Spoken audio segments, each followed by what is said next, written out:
안녕하십니까, 이진우입니다. 출처가 불분명한 수조 원이 넘는 돈이 시중은행을 통해서 해외로 송금된 기록이 나와서 정부가 조사를 하고 있습니다. 금감원이 어제 이례적으로 중간조사 결과를 발표했습니다. 대부분의 돈이 국내 가상화폐 거래소에서 흘러나온 걸로 확인이 됐다는데 잠시 후에 이 얘기 좀 자세히 들어보겠습니다. 노조가 파업을 하면 기업이 대체 인력을 투입할 수 있도록 대체 근로 허용 범위를 더 확대한다는 보도가 나왔습니다. 지금은 대체 근로 허용 정도가 어떻게 되어 있고 앞으로는 어떻게 달라질 것 같은지까지 좀 들여다보겠습니다. 요즘 시대가 변하면서 카드 모집인 그리고 보험 설계사의 숫자들이 자꾸 줄어들고 있다는 소식도 함께 챙겨서 들어보죠. 7월 28일 목요일 손에 잡히는 경제 바로 시작합니다.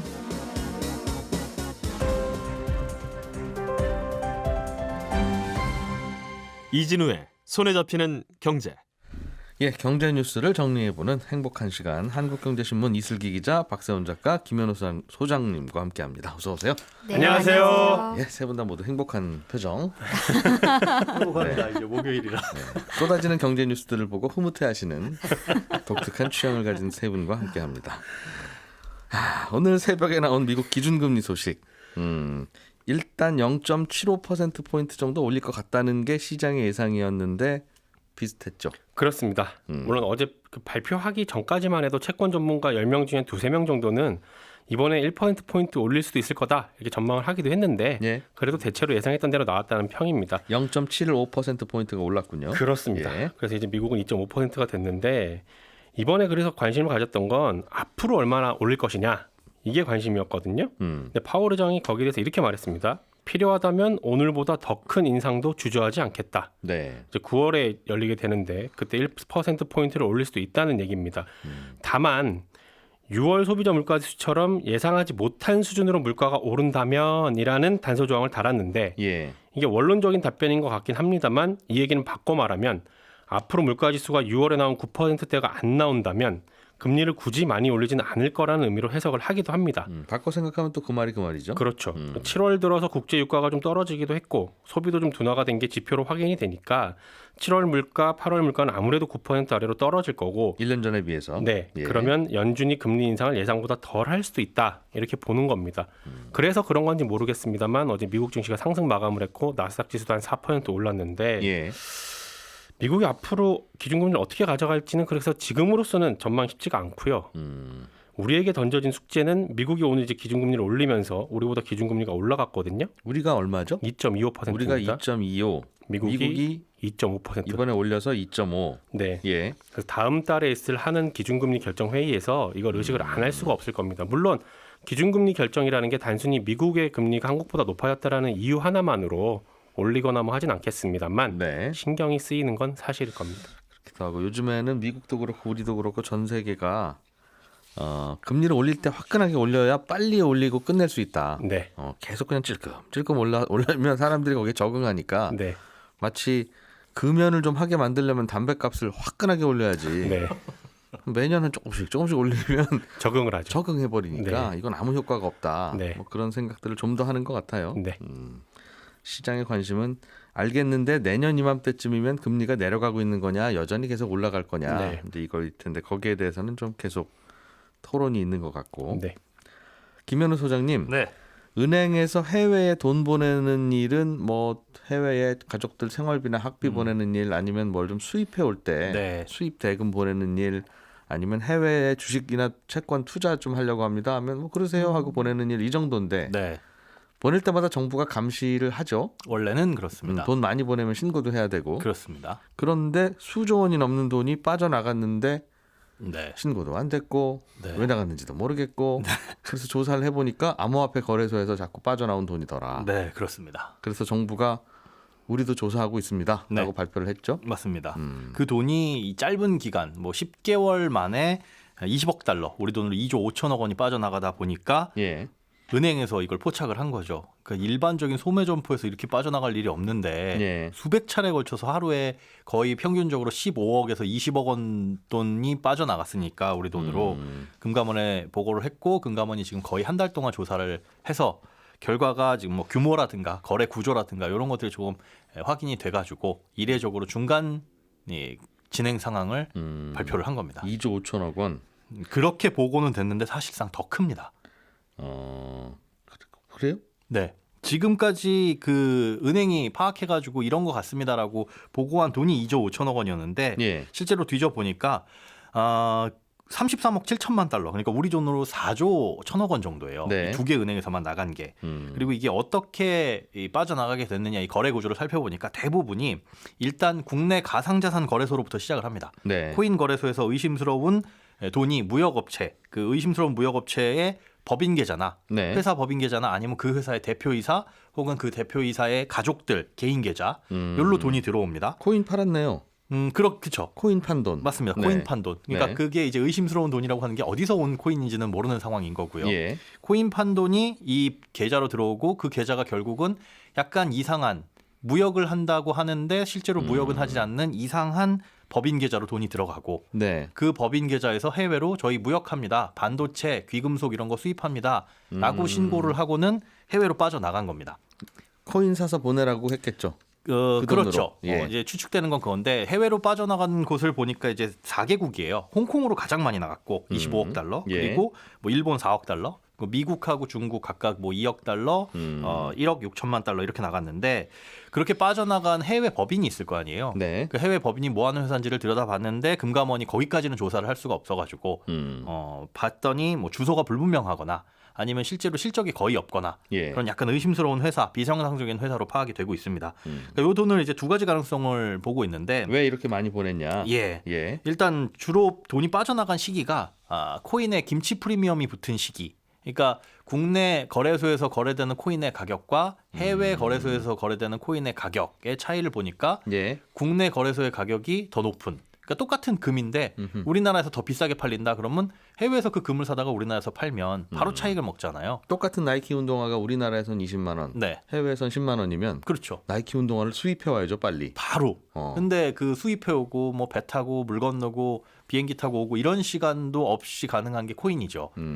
바로 이제 가상자산 지갑을 통해 가지고 해외에서 쏠 수가 있으니까. 코인을 근데 코인 수입해 온 거네요. 그렇죠. 그러니까. 그런데 그 코인을 수입하려면 달러를 해외로 보내야 되고 예. 그 달러가 해외로 보내진 거 아니냐라고 이제 첫 번째 의심을 하는 겁니다. 네. 그거에 대한 이제 신빙성이 있는 게 이 돈이 이렇게 주로 빠져나간 작년 9월부터 올해 6월까지의 시기가 한국 거래소의 코인의 김치 프리미엄이 3% 이상 붙은 시기와 맞물리더라. 예. 그래서 이 돈이 빠져나간 거 아니냐라고 추측을 일단 하고 있는 거고요. 그렇다면 네. 어떤 돈 많은 분이 4조 원쯤 되는 큰 부자가 네. 자기 돈을 빼서 네. 바깥으로 보낸 게 아니라 네.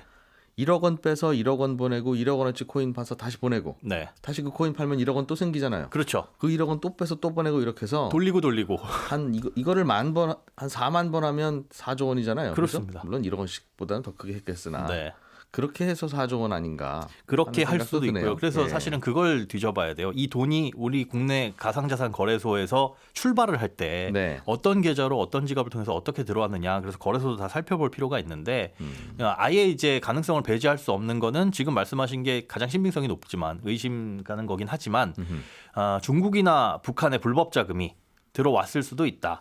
그래서 해외선 거래가 힘드니까 그 돈이 국내 가상자산 거래소로 들어와서 그 돈이 원화로 바뀐 다음에 무역업체를 통해서 해외에 여러 곳에 송금이 되고 돈 세탁이 됐을 수도 있다라는 것도 좀 의심을 하고 있는 게 불법 자금이 네.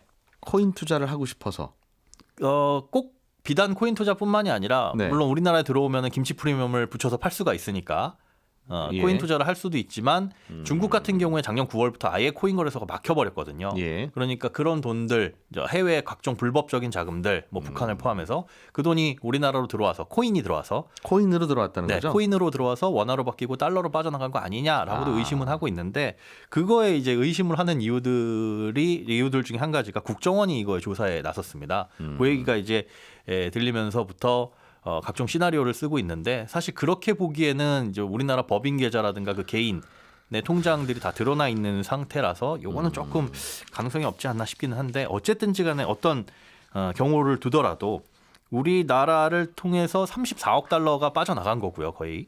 그리고 우리나라에 남은 건 코인인 거는 변함이 없는 거죠. 그러니까 금이나 나이키 운동화가 아니라 이 코인만 남고 외화가 빠져나갔다라는 사실이고요. 그다음에 이런 이제 유사 사례가 다른 은행은 없는지를 확인해 봤더니 지금 53억 7천만 달러가 비슷한 그 거래 구조, 그 거래 양상을 보이고 있더라. 물론 이제 이 중에는 실제 무역 대금으로 지불된 것들도 당연히 있을 겁니다. 그런데 네. 좀 범위를 확대해가지고 모든 은행에 자체 점검을 해라. 그래서 이번 달 말까지 좀 보고를 해라라고 금감원이 지시를 내린 상태입니다. 코인 거래에 대해서는 다들 생각들이 다르시니까 네. 이게 미래의 대표적인 자산이라고 밝혀보는 분도 있고 그냥 순 사기라고 주장하는 분도 있고 네. 워낙 스펙트럼이 넓어서 뭐라고 할 수는 없으나 이게 제일 문제가 되는 게 코인이 만약 아무것도 아닌 거라면 지금 네. 우리는 아무것도 아닌 거를 34억 달러어치 수입한 거랑 똑같잖아요. 그렇죠. 그죠? 네. 해외로는 진짜 달러를 보내주고 네, 외환은 빠져나가고 빠져나가고 대신에 우리한테 들어오는 건 코인이라는 것. 그게 이제 34억 달러어치를 이렇게 했다는 건데 비쌀 때는 그 정도겠지만 지금으로 따지면 또 시세도 내려갔을 수 있고요. 우리나라가 상반기에 무역으로 벌어들인 돈이 마이너스 24억 달러라고 하더군요. 네, 적자를 봤다고. 그렇습니다. 작년에는 흑자였는데 한 200억 달러 남짓. 네. 34억 달러어치 코인을 수입해 오면 이거 34억 달러어치 자동차 수출해야 커버되는 돈이잖아요. 그렇죠. 그 규모도 어마어마하고 외환구 보유고의 뭐 거의 1% 가까운 돈이라고 볼 수도 있으니까요. 예. 그러니까 그래서 이례적으로 이제 금감원도 중간 조사 결과를 발표한 걸 수도 있고요. 지금 여러 가지 수사기관도 여기 조사를 하고 있는 상황입니다. 우리가 항상 거래할 때 그래서 김치 프리미엄 저거 투자해서 먹을 수 있는 방법 없나 항상 고민하다 보면 네. 이렇게 해외로 돈을 보낼 수만 있으면 가능하다는 계산은 누구나 할 수 있는데 그렇죠. 해외로 돈 보낼 방법이 없다. 돈 네. 보낼 때마다 은행원이 꼬치꼬치 캐묻고 그리고 한도가 제한돼 있고. 증빙자료 내라고 그러고 맞습니다. 그래서 아유 그거 안 하고 말지 해서 대체로 다들 포기하셨는데 네. 불굴의 의지를 가진 분들이 성공하셨네요 결국. 그렇죠. 만약 이거라면. 네. 이슬기 기자님, 네. 정부가 대체근로 허용 범위를 확대하는 방안을 검토하고 있다는 뉴스가 있는데 굉장히 좀 예민한 뉴스네요, 이건. 네, 그렇습니다. 최근 고용노동부가 대통령 업무보고를 진행을 하면서 예. 풀어야 할 과제 중 하나로 대체근로 허용 범위 확대를 포함시켰다고 합니다.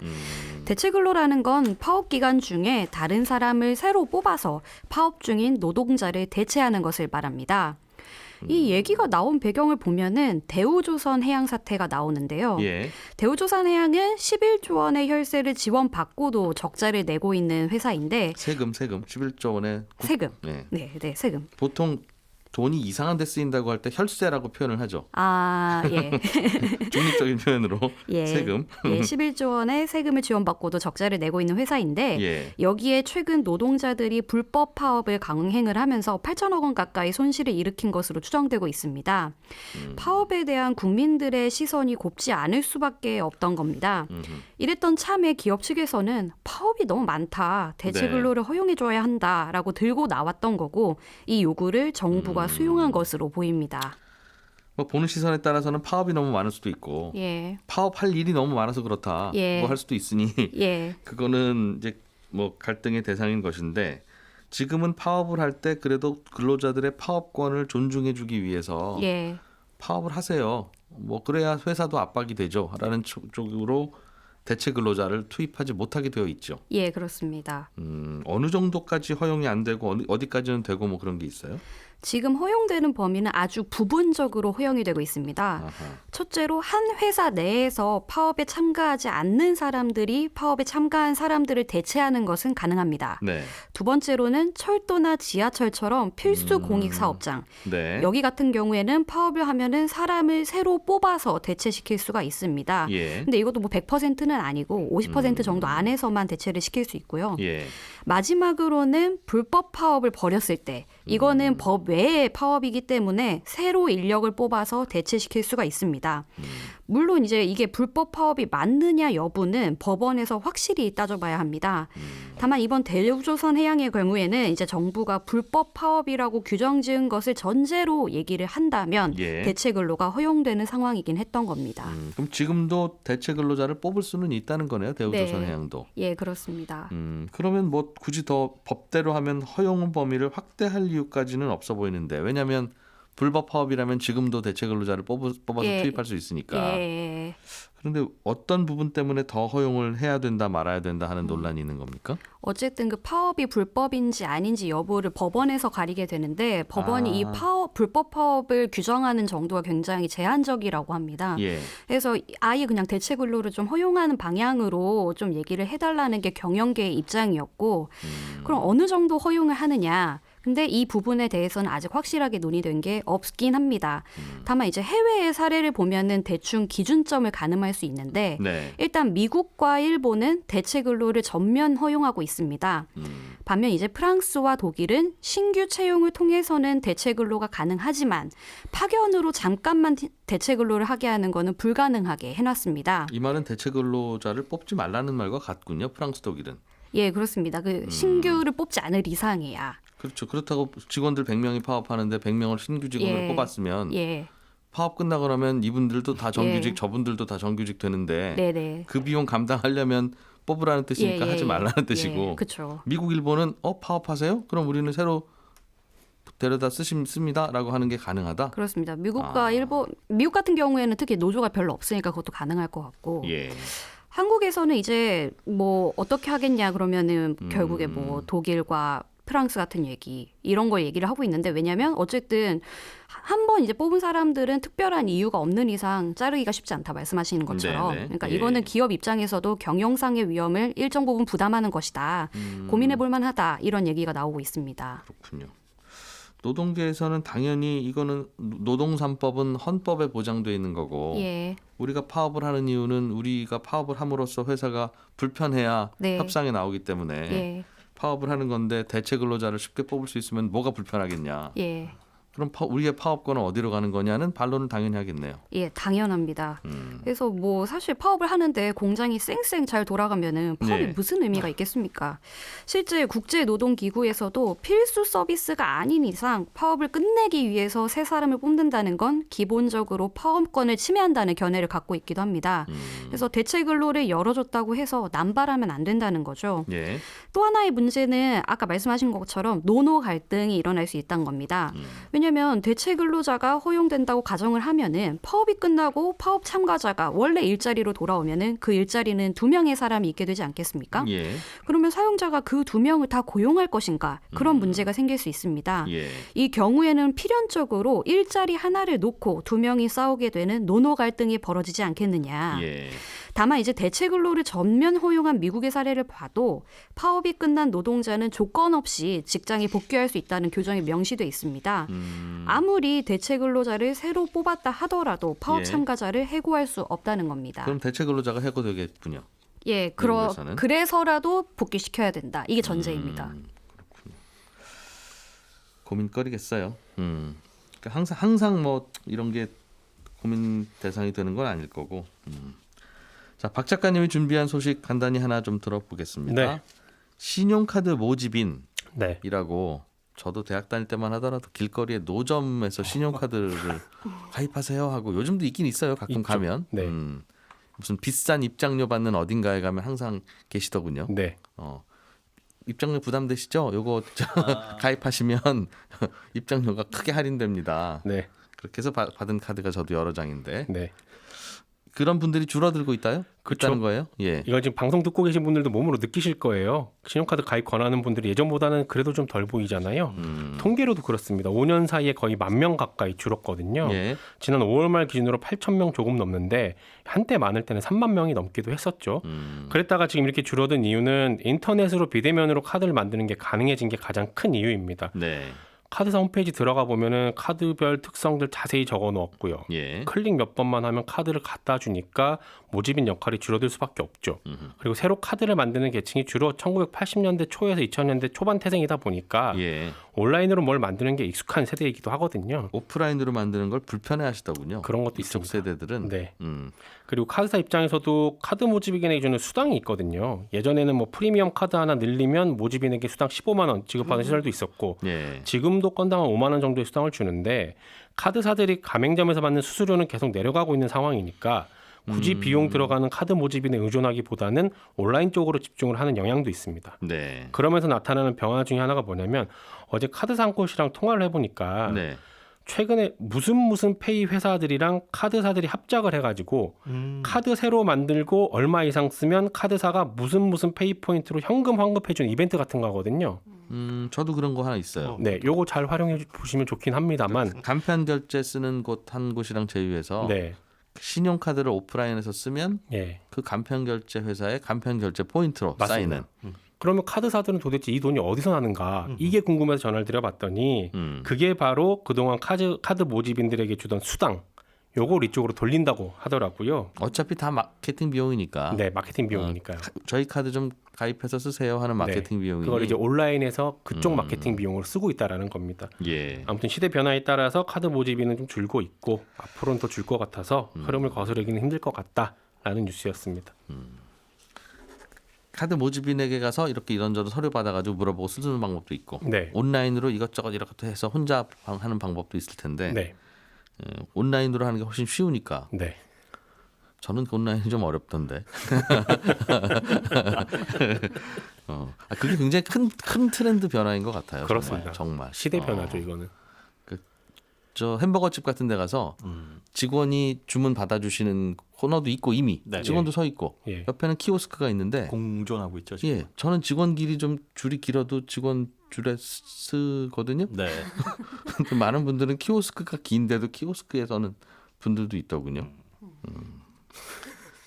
괜히 얘기했다는 생각이 들면서 표정들이 이상해지시는 거예요. 아닙니다. 김현우 소장님, 네. 보험 설계사도 점점 줄어들고 있습니까? 그렇습니다. 이 5년 사이에 줄어든 숫자만으로 보면은 카드 모집인보다 훨씬 많이 감소를 했습니다. 물론 비율은 적은데 카드 모집인이 조금 전에 박세훈 작가님이 뭐 10,000명 가까이 줄었다. 5년 사이에. 예. 보험 설계사는 이 45,000명 정도가 줄었습니다. 근데 워낙 숫자가 많다 보니까 26만 명이 넘다가 뭐 22만 명 정도로 내렸는데 그래도 17% 가깝게 줄어든 거죠. 근데 원인은 신용카드하고 마찬가지로 이제 인터넷을 통해서 보험도 가입이 수월해졌습니다. 이 다이렉트 보험 가입도 영향이 있기는 있는데 다만 이제 보험은 신용카드와 다른 점이 뭐냐면 비대면 상품과 대면 상품이 같지가 않아요. 그러니까 온라인으로 출시되는 보험과 우리가 설계사를 만나서 가입할 수 있는 보험의 상품 자체가 다릅니다. 그래서 아직까지도 비대면 채널의 경쟁력이 사실 대면 채널보다는 좀 떨어지는 그러니까 대면 채널의 경쟁력을 유지하고 있는 상황인데 그럼 왜 줄어들었냐 보면은 가장 큰 원인이 코로나로 인해서 영업이 힘들었다. 이게 가장 크다고 지금 보고 있습니다. 그리고 전체적으로 보험을 가입할 만한 대상자가 줄고 있다. 이걸 원인으로 보고 있거든요. 저출산 때문에. 그렇죠. 이제 거리두기가 강화되던 작년 중순쯤부터 생보사 설계사 수가 급감했습니다. 예. 급격하게 감소하기 시작했고 또 인구 감소 그리고 뭐 시장 포화 이제 보험은 웬만한 사람들 다 가입했으니까 보험을 가입시키려면 어렵다는 거죠. 이 카드 같은 경우에는 그냥 하나 더 만들어도 내가 무슨 호주머니에 돈 빠져나가는 건 아니잖아요. 그런데 보험 같은 경우에는 어떤 걸 하나 해약하거나 그래야지만 비용을 유지를 할 수가 있는 거니까. 그래서 추가적으로 보험을 가입하는 게 어렵다 보니까 시장 포화 때문에 그렇더라. 그다음에 네. 영업 방식과 규제도 좀 바뀌는 것도 영향이 있습니다. 그러니까 전속 설계사에서 GA로 빠져나가는 비율이 많다 보니까 보험은 요즘은 뭐 비교 분석, 리모델링 이러잖아요. 그러다 보니까 전속에서 GA 쪽, 대리점 쪽으로 빠져나가는 것도 한 몫을 하고 있습니다. 유통업은 다 줄어들고 있는 것 같아요. 사람이 하는 유통업은. 네, 그런 상황입니다. 예, 들어주신 여러분 고맙습니다. 저는 11시 5분 손경제 플러스에서 뵙겠습니다.